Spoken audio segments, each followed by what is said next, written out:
Boa noite, muito bem-vindas, muito bem-vindos a mais esse papo filosófico que nós estamos inaugurando esse ano, escolhendo temas mais poéticos.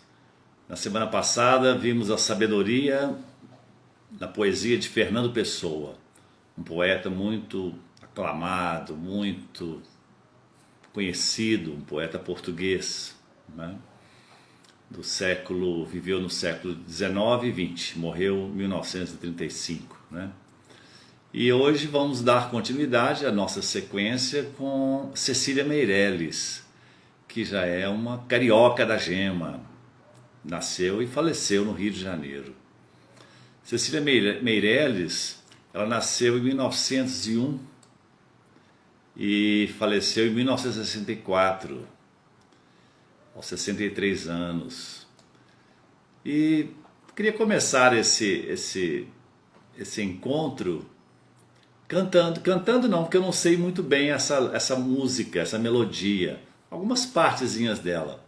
Mas o Fagner, ele tem uma canção em que ele musicou um poema de Cecília Meirelles. Chama Eu Canto. Eu Canto. E o poema chama-se Motivo. E ele diz assim: eu canto porque o instante existe e a minha vida está completa. Não sou alegre nem sou triste, sou poeta. Irmão das coisas fugidias, não sinto gozo nem tormento, atravesso noites e dias no vento.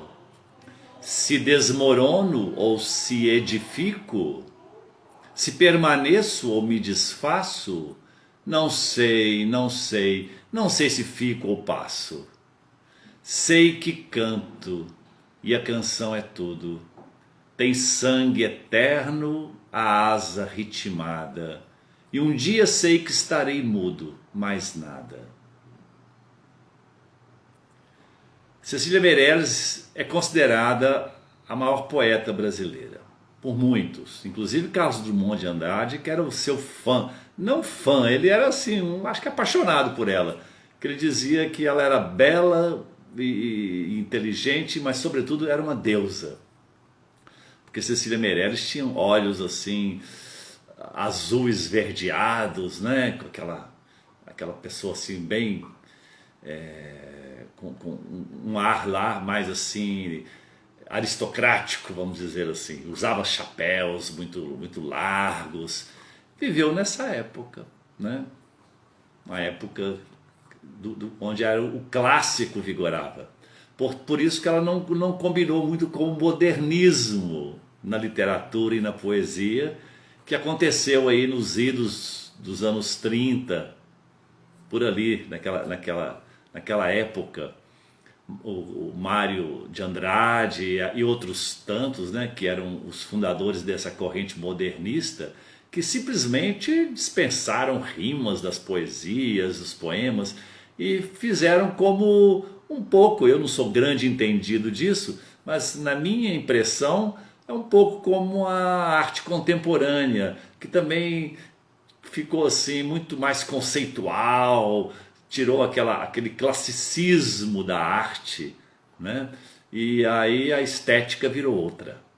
E como Cecília Meirelles não se encaixava muito bem nisso, porque ela era erudita, ela escreveu um romance inteiro rimado, O Romanceiro da Inconfidência, contando toda aquela saga dos Inconfidentes, do Tiradentes e Tomás Antônio Gonzaga e aquela turma toda. Bárbara Eliodora, aquela turma toda, né? Esse é a sua grande obra, a sua maior obra, né? É um longo poema todo rimado, combinando história com poesia, folclore, profecia, romantismo, bravura e imaginação.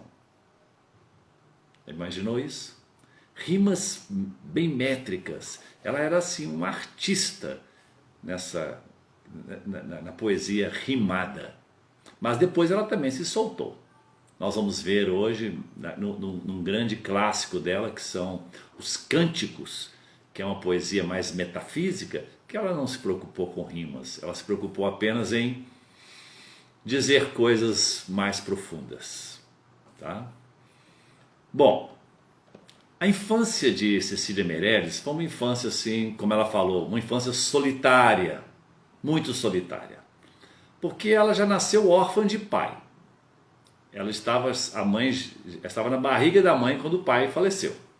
E depois, aos 3 anos de idade, a mãe faleceu também. Aí ela foi criada pela avó materna, uma portuguesa. E a avó não gostava que ela brincasse com outras crianças. Não queria. Era ela e uma babá. E a babá contava histórias para ela, e assim ela foi já se acostumando nesse universo imaginativo. Ela diz que a infância solitária rendeu a ela 2 pontos positivos: a solidão e o silêncio. E uma convivência com perdas muito grandes. Porque depois ela teve 2 casamentos, e o primeiro casamento dela, com um português, um artista português, com que ela teve 3 filhas, né? E essa pessoa, esse marido, deu fim à própria vida, suicidou, inclusive tendo o corpo sido visto pela uma das filhas dele, né? Então é uma coisa muito trágica. Ela fala que Cecília Meirelles, ela conta, né, contava que aquele foi o resgatar o marido lá do poço sem fundo que ele estava nele, da angústia dele, era o seu grande propósito de vida. E nesse sentido ela se dava por frustrada, porque ela não conseguiu, né? Bom, durante uma entrevista, a Cecília disse que em toda a vida nunca me esforcei por ganhar e nem me espantei por perder. Então veja que essas situações de perda com as quais ela se deparou na infância já deram a ela uma marca, já impregnaram a sua psicologia, as suas emoções, já de uma certa maturidade, vamos dizer assim. Nunca me esforcei por ganhar.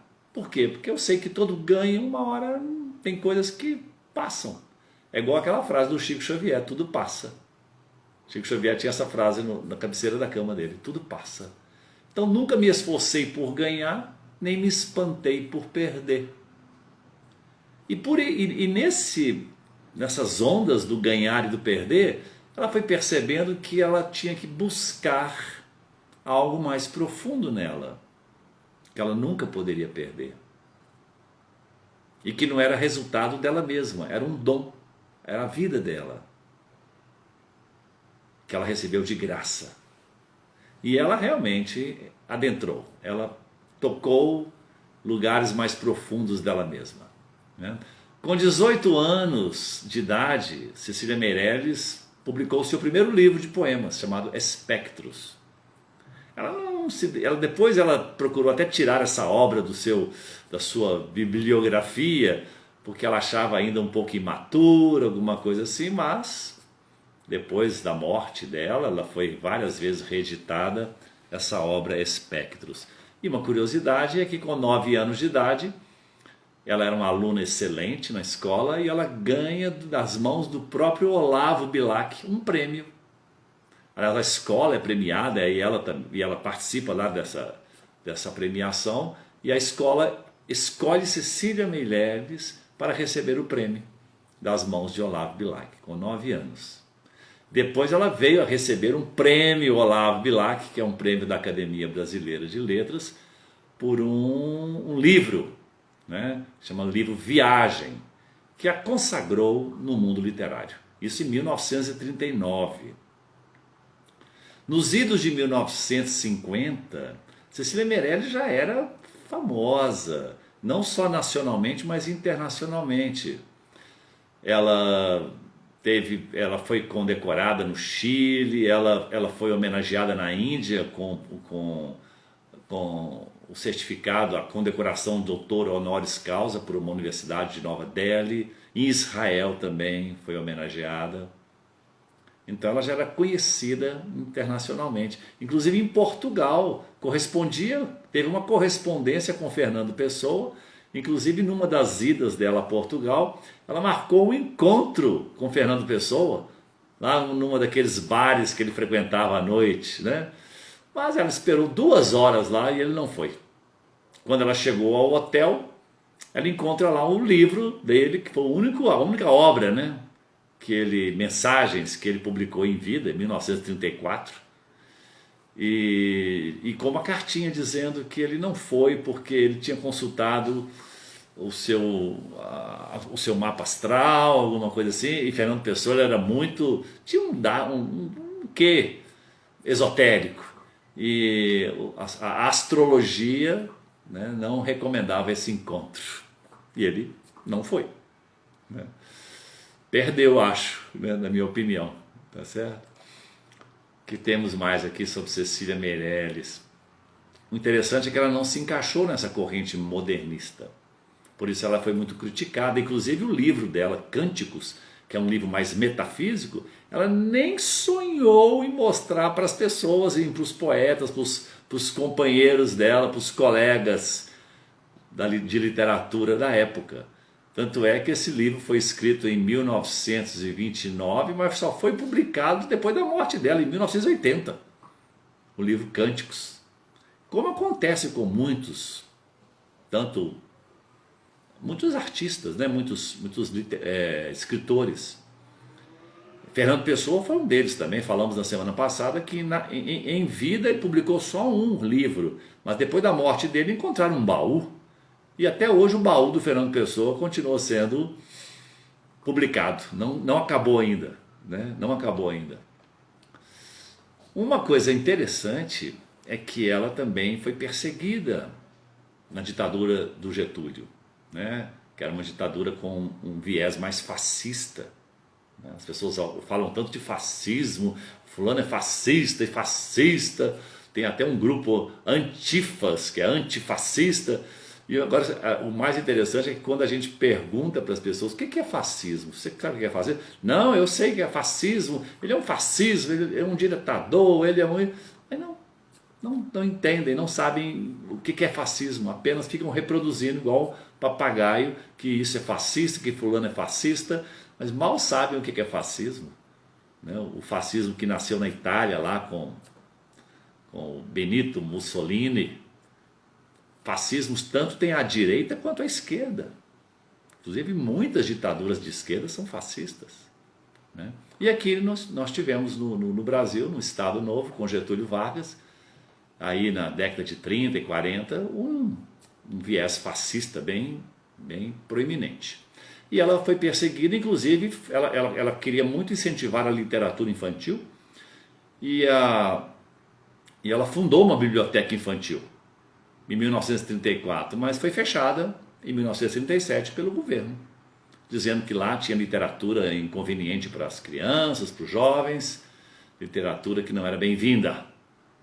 E aí houve uma censura, uma perseguição. Ela sofreu um pouquinho nesse sentido também, ela e o seu marido, né? Uma curiosidade interessante, que em 1936 ela recebe uma carta anônima, e até então a vida bem conturbada. Perseguição pelo governo, o seu marido, né, já assim, em vias de se suicidar, ou já em 1936 provavelmente já tenha se suicidado. Eu não tenho aqui a data exata da morte dele não, mas provavelmente sim. E uma instabilidade com essa corrente modernista, ela não se encaixando também, sendo criticada pelos seus poemas, sua obra, que não combinava com o viés da atualidade lá, do momento, né? E ela querendo um estilo próprio, né? Esse estilo mais erudito, mais clássico, mais simbolista, e o pessoal meio alérgico a isso, dizendo que isso já era antiquado. Então, com tudo isso, ela em 1936 recebe uma carta anônima, aconselhando-a a passar a assinar o seu nome apenas com um L, porque o Cecília Meirelles, o Meirelles tinha 2 L's, já na sua certidão de nascimento. E pelo sim, pelo não, com as coisas, e a carta era bem clara: se você começar a assinar o seu nome com L, a sua vida vai ficar um pouquinho mais fluida, vai dar outros ares.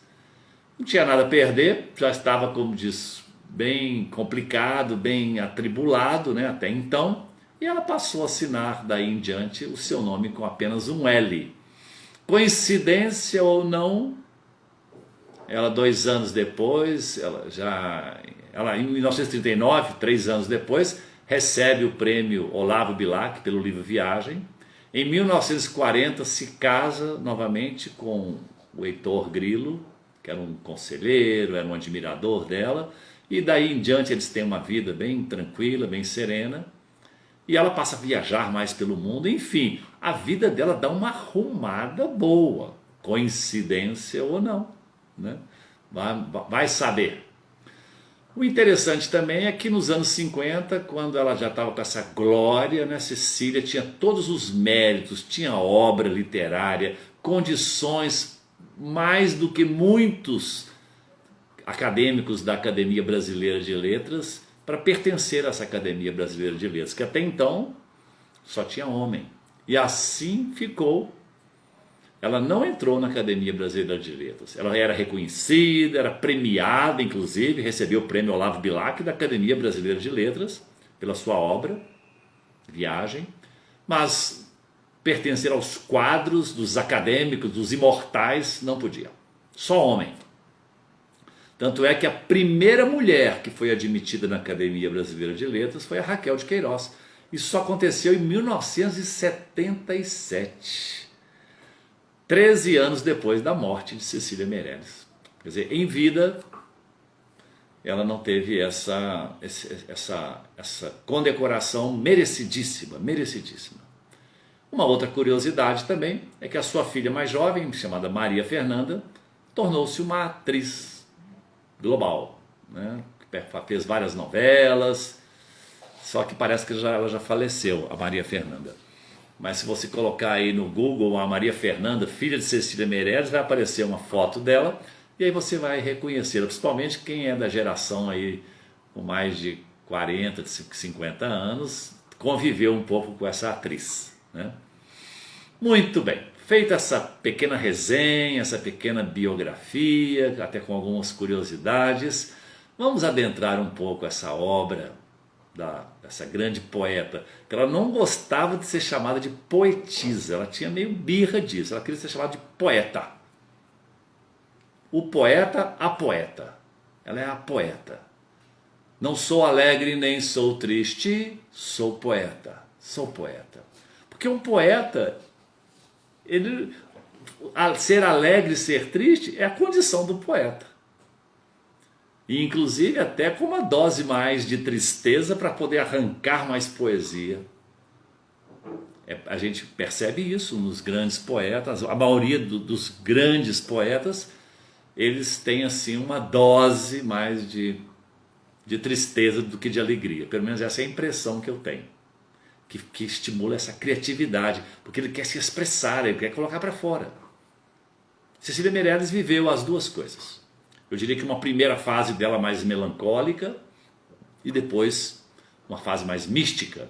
Nós vamos ver isso aqui na progressão dos poemas que eu for lendo para vocês. Então, um primeiro deles chama Apresentação. Ela diz assim, e ela ainda está rimando, né, com versos rimados. Aqui está a minha vida, esta areia tão clara, com desenhos de andar dedicados ao vento. Aqui está minha voz, esta concha vazia, sombra de som, curtindo o seu próprio lamento. Aqui está minha dor, este coral quebrado, sobrevivendo ao seu patético momento. Aqui está minha herança, este mar solitário, que de um lado era amor e do outro esquecimento. Percebem a dose assim de melancolia? A minha vida, essa areia tão clara, com desenhos de andar dedicados ao vento, ou seja, que vai se construindo e se desmanchando na areia, desenhos na areia. Minha voz, uma concha vazia, curtindo o seu próprio lamento. Minha dor, sobrevivendo a esse patético momento. E minha herança, esse mar solitário, de um lado amor, do outro esquecimento. Mas tem beleza nessa poesia.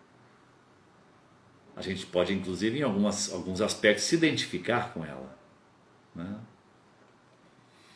Aqui um outro chamado Panorama Além. Não sei que tempo faz, nem se é noite ou se é dia. Não sinto onde é que estou, nem se estou. Não sei de nada, nem de ódio, nem amor. Tédio, melancolia, existência parada, existência acabada.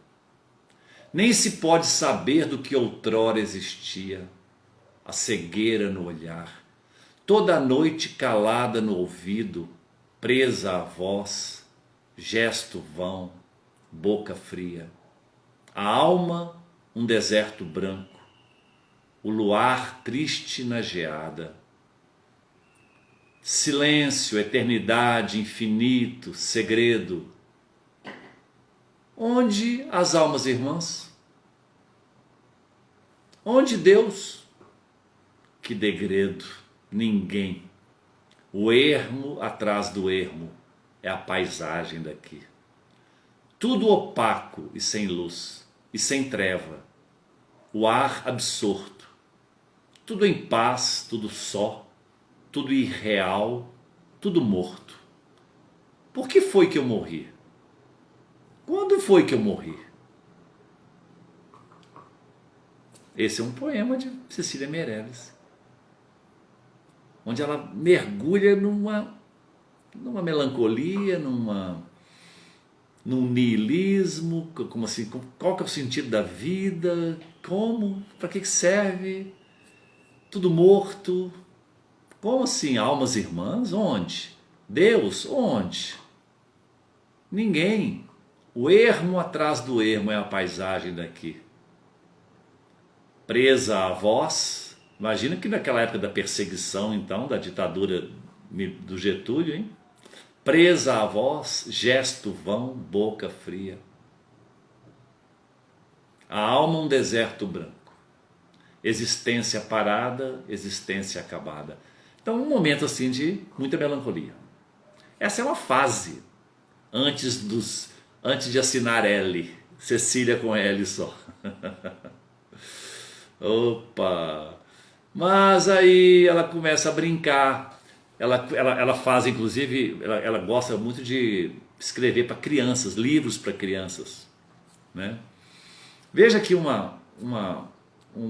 versinho que poderia perfeitamente estar num desses livros para criança.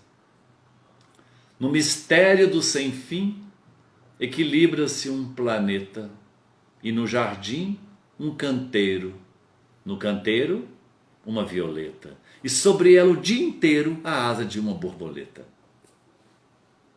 Olha que singeleza. Então ela percebe, o poeta, não sou alegre nem sou triste, sou poeta, alternando esses altos e baixos, momentos de leveza com momentos pesados. No mistério do sem fim equilibra-se um planeta, e no jardim um canteiro, no canteiro uma violeta, e sobre ela o dia inteiro a asa de uma borboleta.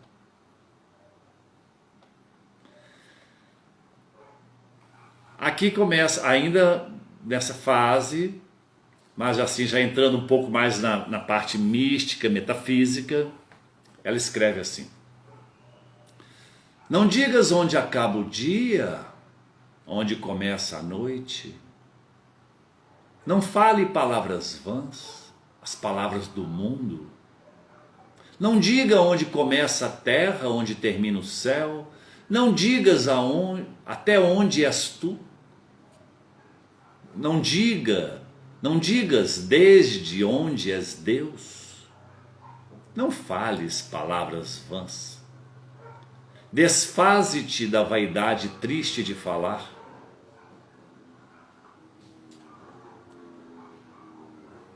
Pensa completamente silencioso, até a glória de ficar silencioso sem pensar.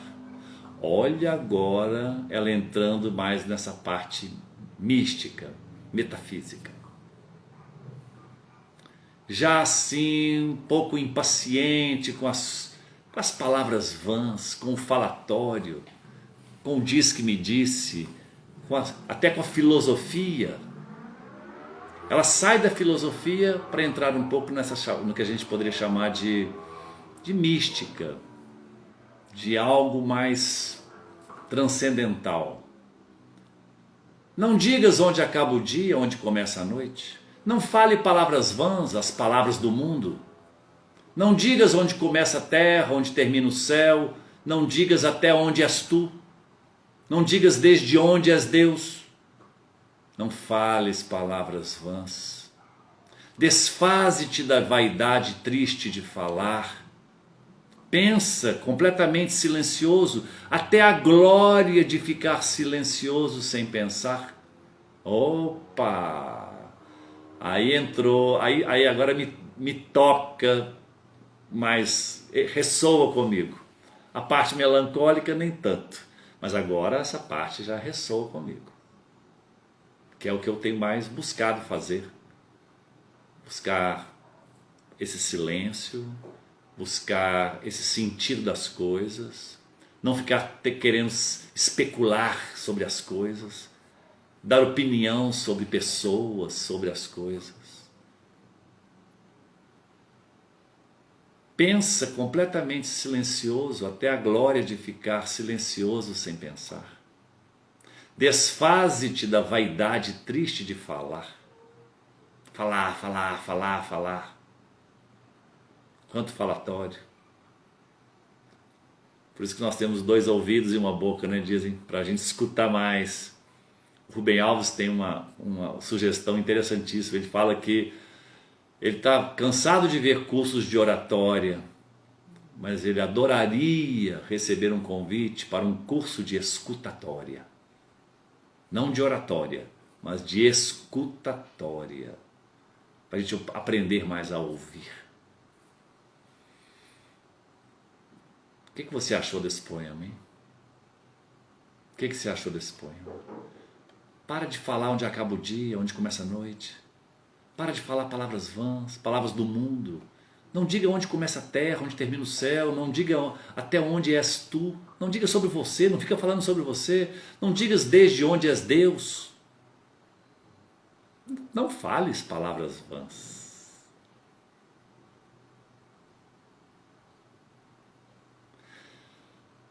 Muito bem, muito bem. E aí ela continua, aprofundando. Agora Cecília, a sábia, aquela madura, né? Renova-te, renasce em ti mesmo, multiplica os teus olhos para verem mais, multiplica-se os teus braços para semeares tudo, destrói os olhos que tiverem visto, cria outros para as visões novas, destrói os braços que tiverem semeado para se esquecerem de colher. Sê sempre o mesmo, sempre outro, mas sempre alto, sempre longe e dentro de tudo. Quando ela faz um convite à renovação, renova-te. E para que a gente possa se renovar, nós temos que morrer para algumas coisas. Tem que trocar, tem que transformar, tem que perder para ganhar. Renova-te, renasce em ti mesmo. Destrói os seus olhos para você ter visões novas. Destrói os seus braços que se esqueceram de colher, para se esquecerem de colher. Porque os braços que tiverem semeados ficam querendo colher imediatamente aquilo que plantou. Nada, destrói os teus braços. apenas para que você semear e não fica pensando em colher. Ser sempre o mesmo, sempre outro, mas sempre alto, sempre longe e dentro de tudo. Ou seja, você se inclui em tudo, você se unifica com tudo. Você não é mais um ser separado. Mas interessante esse convite dela. Aqui tem até uma passagem bíblica, coincide com aquela palavra de Jesus no Evangelho, que fala assim: se os teus olhos te fazem pecar, é melhor que você perca os seus olhos e entre no reino dos céus, do que fique com eles e se perca. Destrói os olhos que tiverem visto, aquilo que sempre você viu, o preconceito, olhos do preconceito, olhos do julgamento. A maior parte dos nossos julgamentos são feitos pelo olhar, pelo que a gente vê. Claro que tem pelo que a gente ouve também, né? Mas pelo que a gente vê, pelo que a gente lê. Destrói os olhos que tiverem visto e cria outros para visões novas, principalmente para visões mais reais. O que eu chamo de visões reais? São as visões da beleza, da bondade, porque isso é real. Ah, então a feiura e a maldade não é real? Elas são apenas faltas de bondade e de beleza. Eu não chamo o mal de uma coisa real, só o bem é real. O que é o mal então, Júlio? A ausência do bem. Menos bem, que aí passamos a chamar mal. Igual quando a gente fala de sombra. Sombra existe? Ela existe enquanto um fato, enquanto uma substância? Não. Ela é apenas a ausência da luz. A luz existe enquanto fato, enquanto substância. Você pode até fazer uma experiência com a luz, as propriedades da luz, mas com a sombra você não faz, porque ela não existe. Ela é apenas um conceito. Da mesma forma é o mal, da mesma forma é a doença, que é a ausência de saúde. Da mesma forma é o medo. O medo é a ausência do amor, a ausência do amor que confia, que se entrega, que conhece, que experimenta a verdade. O Fernando Pessoa tem uma parte, o Alberto Caeiro tem um pedaço de um poema dele que ele fala assim: deito meu corpo na erva, sei a verdade e sou feliz.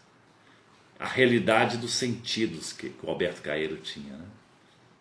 Deito meu corpo na realidade, sei a verdade e sou feliz.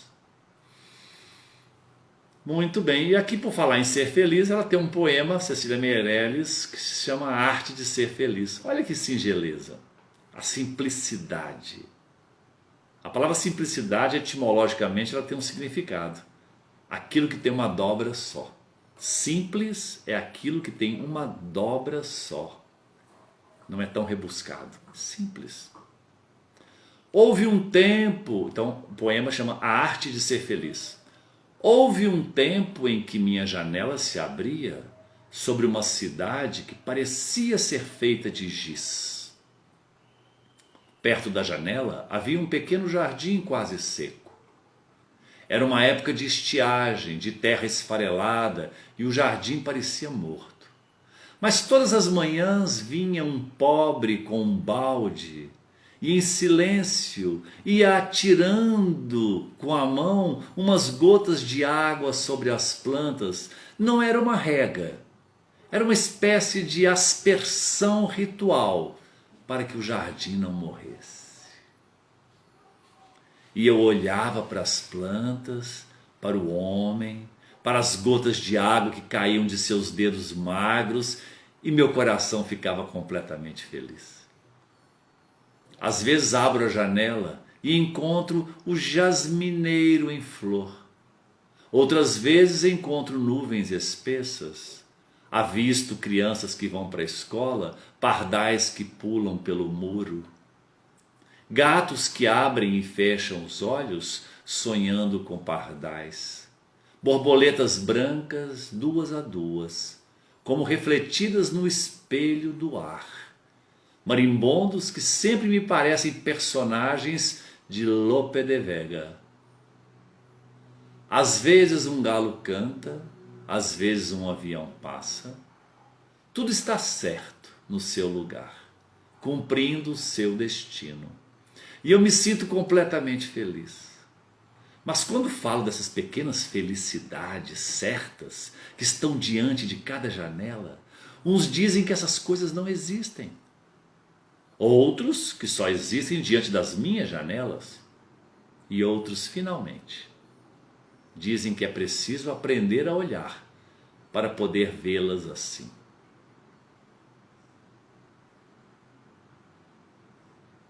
Eu fiquei me perguntando quando termino de ler esse poema, em qual dessas três pessoas eu me encaixo. Uns dizem que essas coisas não existem. Outros que só existem na minha janela. E outros, eu preciso aprender a olhar para poder vê-las assim. E você? Qual desses três você gostaria de ser? Aquele que diz que isso é bobagem. Outro diz, isso só acontece com você. Não é bobagem, mas só com você, que é poeta. E outros, eu gostaria tanto de aprender a olhar para poder ver assim. Tudo está certo no seu lugar, cumprindo o seu destino. Osanete Oliveira, creio nisso profundamente. É isso aí, minha mulher. É o poema da simplicidade. Um pequeno jardim, ela ficava feliz de ver aquele homem num jardim seco que parecia morto. Todas as manhãs um senhor lá com um balde, em silêncio, não julgava, não regava não, ele ia pegando com a mão assim a água no balde e ia aspergindo, como se fosse num ritual, como se fosse jogando água benta, só aquelas gotas, gotículas, para que o jardim não morresse. Sobre as plantas, não era uma rega. E olhar para as plantas, para o homem, para as gotas de água que caíam dos seus dedos magros, lhe tornava feliz. Isso é o princípio da sabedoria. O sábio é aquele que é feliz com pouca coisa. Por isso ele é simples. Não precisa de tantas coisas.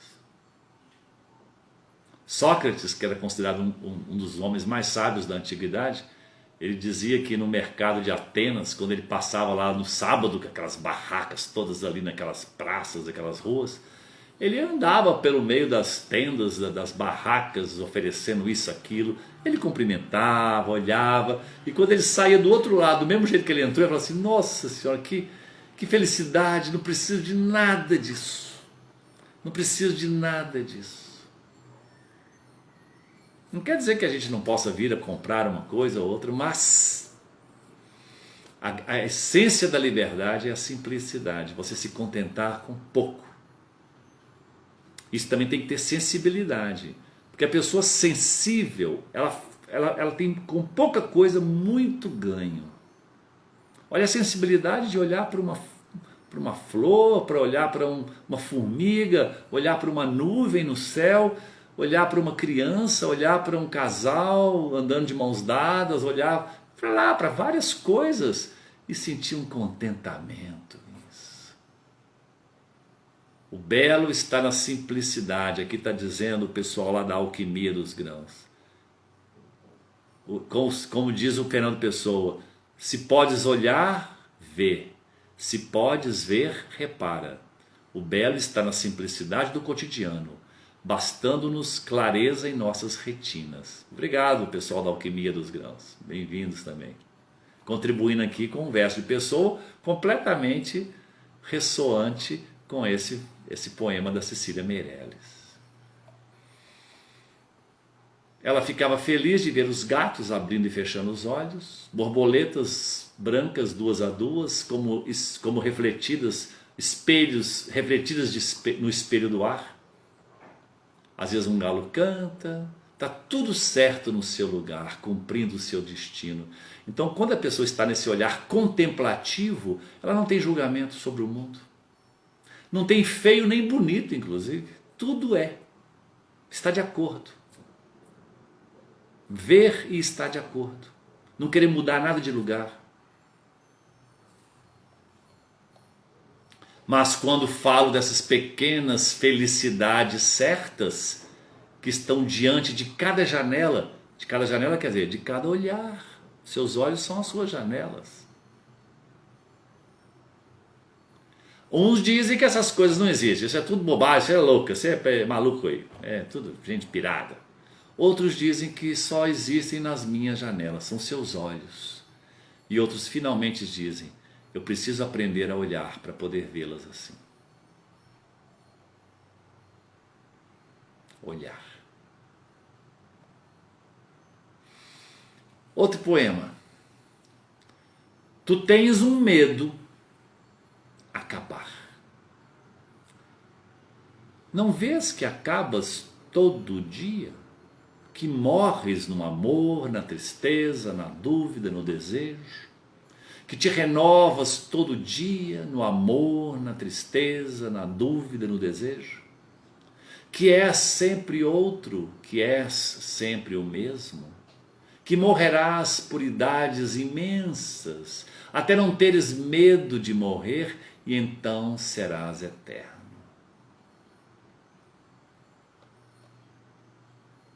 Você tem medo de acabar? Você está acabando o tempo todo. Suas células se renovam praticamente a cada 7 anos. Você não tem mais nenhuma célula que você tinha. Está tudo renovando. Morrendo, renascendo, morrendo, renascendo. A gente também se renova através dos nossos sentimentos, no amor, na tristeza, na dúvida, no desejo. Você não é o mesmo depois. É sempre outro, que é sempre o mesmo, porque há um fio de continuidade, né? Na consciência. Morrerás por idades imensas, até não teres medo de morrer, e então serás eterno. Essa não cabe muita explicação, a gente tem só que escutar, né? E agora a gente vai já fechando esse nosso papo filosófico, eu deixei por último, alguns cânticos da obra que eu considero a obra-prima. O Romanceiro da Confidência é considerado a obra-prima de Cecília Meirelles, né? Mas eu particularmente considero a obra Cânticos, que são muito menor, são 26 cânticos. Eu vou ler aqui uns 4 cânticos com vocês e vou fazer algum pequeno comentário. Que foi escrito em 1927, mas só veio a público em 1981. Praticamente 52 anos depois de escrito. E depois da morte dela, uns 17 anos depois que ela morreu.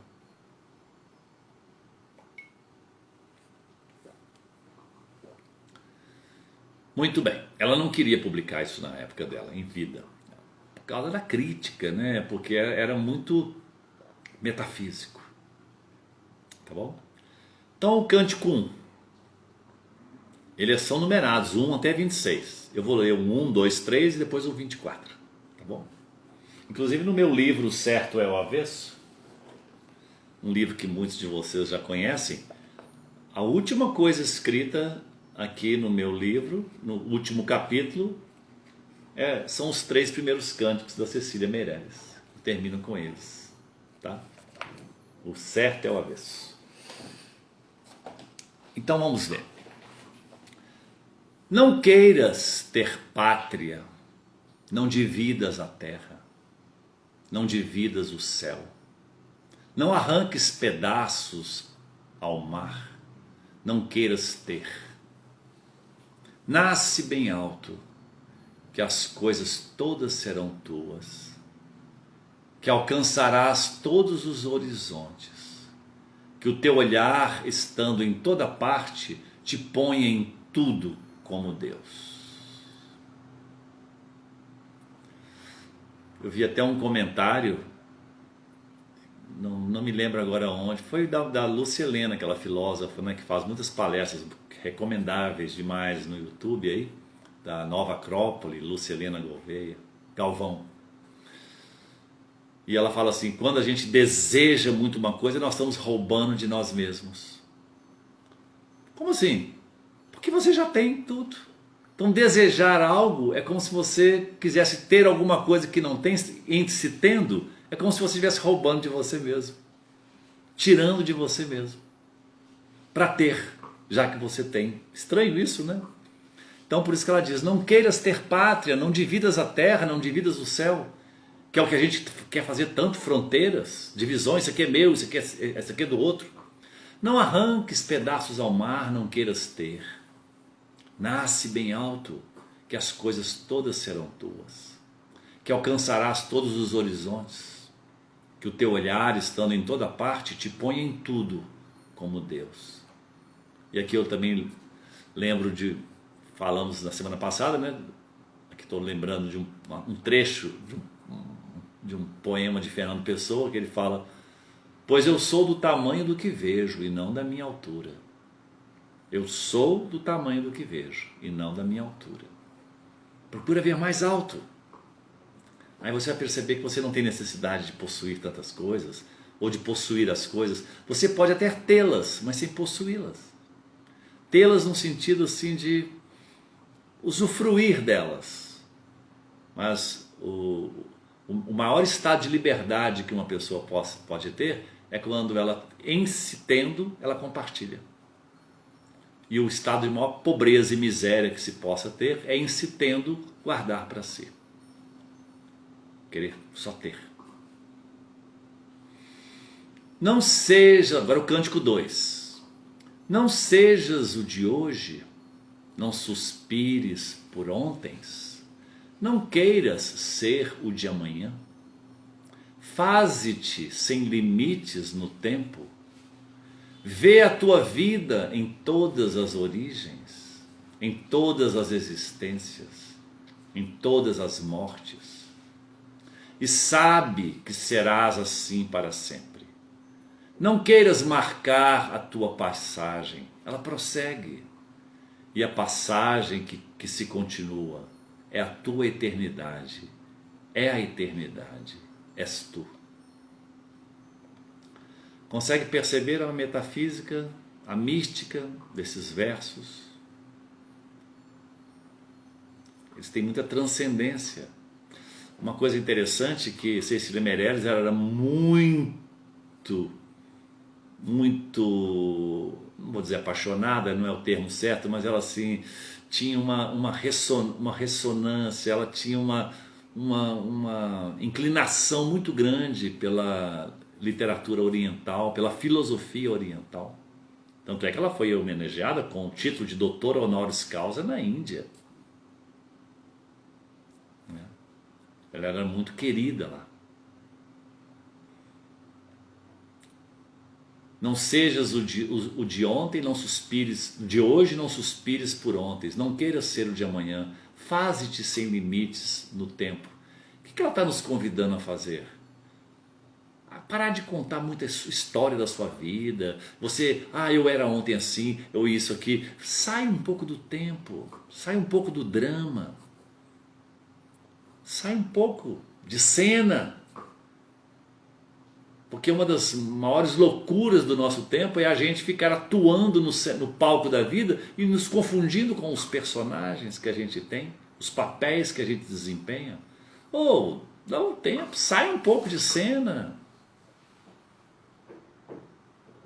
Para você ser esse intérprete que você é, esse e não essa variedade de máscaras, de personagens que a gente tem que atuar mesmo, mas tem que ter hora que a gente tem que se retirar. Esse momento da gente se reunir novamente para depois atuar de novo, sem se perder nos personagens. Terceiro cântico. Não digas onde acaba o dia, onde começa a noite. Não fale palavras vãs, as palavras do mundo. Não digas onde começa a terra, onde termina o céu. Não diga até onde és tu. Não diga desde onde é Deus. Não fale palavras vãs. Desfaze-te da vaidade triste de falar. Pensa completamente silencioso, até a glória de ficar silencioso sem pensar. Adormece o teu corpo com a música da vida, encanta-te, esquece-te. Tenha por volúpia a dispersão, não queira ser tu. Quer ser a alma infinita de tudo? Troca o teu curto sonho humano pelo sonho imortal, o único. Vence a miséria de ter medo, troca-te pelo desconhecido. Não vês então que ele é maior? Não vês que ele não tem fim? Não vês que ele és tu mesmo, tu que andas esquecido de ti? Aqui nesse verso 3, nesse cântico 3, nós já tínhamos até comentado sobre ele anteriormente, né? Eu fiz aqui um repeteco, né? Porque lá atrás eu havia encontrado um trechinho dele e eu não tinha identificado como parte do cântico 3, ele estava assim separado, e agora ele volta aqui, incluído no cântico 3. Não fale palavras vãs, né? Não diga até onde és tu, não diga desde onde é Deus, não fale palavras vãs. Desfaze-te da vaidade triste de falar. Pensa completamente silencioso, até a glória de ficar silencioso sem pensar. Aí agora continua no mesmo cântico, essa parte nós não havíamos lido lá atrás. Adormece o teu corpo com a música da vida, encanta-te, esquece-te. Quando ele fala, convida a esse esquecimento, é para a gente parar de ser tão pessoal. Deixa de ser pessoal demais, de ser muito da sua biografia, da sua história, para que você seja mais dentro dos outros também, dentro de tudo, para que você possa ser mais, perpassar pelas coisas, e não ficar tão dentro da sua fronteira, dentro do seu casulinho. Não queiras ser tu. Uma das coisas que mais atravancam, mais criam obstáculos ao nosso avanço espiritual é o eu pessoal, que a gente chama de ego. Esse eu pessoal, onde a gente fica falando demais, é meu, para mim, eu. Troca o teu curto sonho humano pelo sonho imortal, o único que vale a pena, né? Vence a miséria de ter medo, porque quando a gente está nessa miséria de ter medo, ela chamou apropriadamente, a miséria de ter medo, porque quando nós estamos imersos no medo, nós estamos sozinhos, dentro do nosso eu pessoal, que é destacado, separado do todo, e aí o medo chega mesmo, porque você está sozinho, está por sua conta, você não tem um controle, você não sabe de nada, aí é o medo assombrando. E outros ainda fazendo mais força para poder aumentar o medo nesses tempos de pandemia, por exemplo. Troca-te pelo desconhecido, não vês então que ele é maior? Não vês que ele não tem fim? Não vês que ele és tu mesmo, tu que andas esquecido de ti? Isso é muito da filosofia oriental, perceber que você e Deus são um, que Deus está em você, não no sentido de estar dentro de você, Deus é você. Você é Deus se expressando individualmente, numa consciência individual, mas é uma consciência só que se expressa através de você. Isso é a mística do Oriente. E terminamos com o verso 24. Não digas, este que me deu o corpo é meu pai, esta que me deu o corpo é minha mãe. Muito mais teu pai e tua mãe são os que te fizeram em espírito. E esses foram sem número, sem nome, de todos os tempos.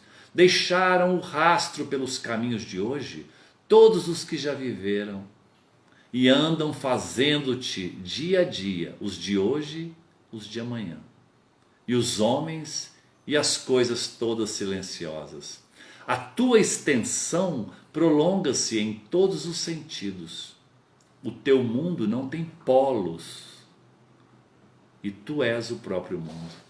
Olha onde ela chegou. nesse verso 24, dizendo que cada um de nós é um pouco de todo mundo. Se a gente for pensar do ponto de vista material, isso é pura verdade. Você pode ter aí agora átomos que pertenceram a Júlio César, a Cristóvão Colombo, a Jesus Cristo, a Hitler, a pessoa mais simples que nem é conhecida, a um esquimó, a um animal, a um dinossauro, tudo entrando e saindo, fazendo e nos constituindo. Estou falando do ponto de vista material, mas ela aqui está chamando a atenção para um outro aspecto. Muito mais teu pai e tua mãe são os que te fizeram em espírito. É como se nós também em espírito fôssemos uma conjunção de uma grande unidade que se expressa, que brota numa pessoa que não é ela em si sozinha, uma tábula rasa, branca, folha em branco. Não, ela já é uma expressão desse todo, que apenas emerge. É como se fosse uma marola, uma onda de um grande mar, que apenas muda a sua constituição e vamos dizer, se individualiza por um momento, mas depois passa também, depois se desmancha. A tua extensão prolonga-se em todos os sentidos. O teu mundo não tem polos. Polos quer dizer polo norte, polo sul. E tu és o próprio mundo. Micheline fala, somos feitos uns dos outros, somos um. Agora, o grande convite de pensar essas coisas, de fazer esse papo filosófico, é que isso possa transformar o nosso olhar. Que, como diz um poeta, é só um jeito de olhar, um jeito de ver. E às vezes a gente está vendo as mesmas coisas sempre, pensando das mesmas coisas. E Cecília Meirelles nos convida a descascar esse olhar, limpar o olhar, limpar os olhos. Jesus também nos convidou, você que vê o cisco no olho do outro, vai tirar a trave que está no seu. Limpe os seus olhos. Limpe os seus olhos. Essa é a essência da educação. Educação no sentido de educar pessoas, é educar o olhar. A arte de ver. O que nós temos de preconceito, o que nós temos de julgamentos, tudo pelo olhar. E principalmente de nós mesmos, o modo como a gente olha para si mesmo.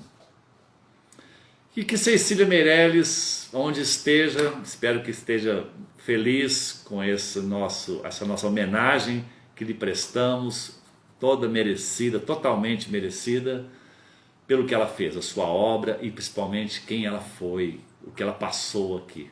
E nos deixou esses versos, a sua poesia, a sua literatura, para transformar os nossos corações em pessoas melhores no sentido, pessoas mais próximas de quem somos mesmo. Porque o melhor de nós já está aí, só temos que descascar, que tirar o que envolve, desenvolver. Ok, pessoal? Não sou alegre nem sou triste, sou poeta. A bênção, Cecília Meirelles. Muito obrigado a todos vocês que estiveram até agora aqui comigo. Fomos aí em torno de umas 30 pessoas que se dispuseram a reservar um momento poético aí na sua segunda-feira, poético filosófico, né? E conhecemos um pouco mais dessa poeta que não é tão conhecida de muita gente, né? Não é um Carlos Drummond de Andrade que é mais conhecido, mas Cecília Meirelles precisa de ser conhecida, mais conhecida, tá certo? Ok, pessoal, na próxima segunda-feira temos mais poesia, sabedoria na poesia de Khalil Gibran. Aí já vamos mais lá para o Oriente, tá bom? Eu agradeço a sua participação. Se quiser ver essa gravação, já está daqui a pouquinho no IGTV, se deixar seus comentários. E quem for ver a partir de amanhã no YouTube, para onde a gente manda lá a gravação amanhã, deixe lá também os seus comentários, se quiser deixar o seu like também, o seu joinha e se inscrever no canal. Combinado? Então, um grande abraço e até a próxima segunda.